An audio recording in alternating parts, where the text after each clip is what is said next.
A megalopolis of local prep spring sports plays out. Welcome back, everyone. Other than don't mess with Texas, what pet peeves in coaching do you have with your players? This is the best season that Brittany Garcia has had with the program. So with that being said, did you see this coming? You had to tell these guys what they needed to do in this game. Of course, they've been through the ringer all year long. What would you say to them? Getting Carmina Becerra and Acosta home.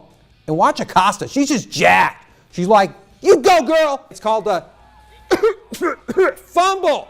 Recovered by Brandon Silva. In Wolfpack territory, Tigers in business. All right, let's take a look at the third play. This time around, it's a special teams play. Before we even start it, kind of give us a gauge of why you went with this particular formation. 3 Cibola Lady Raider soccer players now know their collegiate futures. Welcome back, everyone. Melanie Yanez, Brenda Garcia, and Elenia Neri all played 3 years together on the Golden Blacks varsity squad.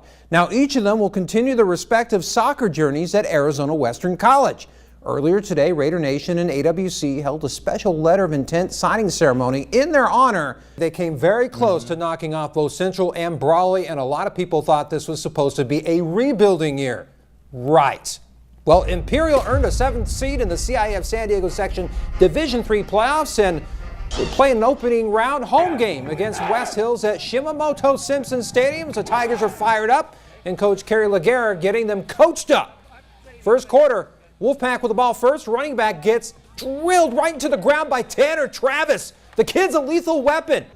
As NFL franchises continue to prepare for the league's 99th season, the Los Angeles Chargers and New Orleans Saints are two teams with Super Bowl aspirations, each vying to get ready for their own potential title run. I mean, everything is timing and everything is rhythm, and that's created with having a clear picture as to what everyone is doing and being able to anticipate that and trust that. One other thing these two franchises have in common are veteran Hall of Fame quarterbacks Phillip Rivers and Drew Brees, who are not strangers to one another.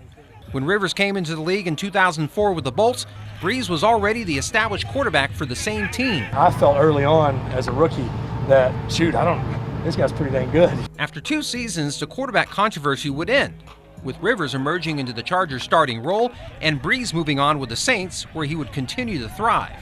Brees' approach to the game would continue to inspire his predecessor. Well, I try to approach each day very game-like. It was unbelievable with his preparation, and he was very week to week. It didn't matter. If we won, lost, he threw the game winner, he threw the pick to lose the game. He was the same guy all week long. Even though Rivers would establish himself as one of the league's best signal callers, becoming the Chargers' all-time passing yards leader and guiding the Bolts to 6 playoff appearances, Brees' path to New Orleans would lead him to putting up a whopping 70,000 yards passing and helping the Saints win their first Super Bowl in franchise history. Worked out well for him. He's had a heck of a run in New Orleans and won a championship, and I've been able to have some longevity here with the Chargers. Having a combined 31 NFL seasons under their belts, both these future Hall of Famers know that the road to playing for the title could potentially be their last. But for now, the potential is there for both to cross paths again in Atlanta.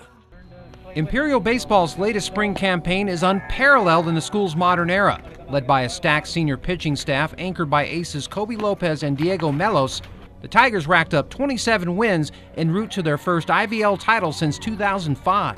They would be tested as a top seed in the CIF San Diego Division III playoffs with a first-round loss, but the Tigers scratched and crawled their way out of the elimination bracket and into the division title game. We're excited. We prepared and we planned for this moment, and we're excited to get started. Head coach Javier Ramos would call on Alejandro Duarte for the start, since Melos and Lopez both pitched complete games just days earlier.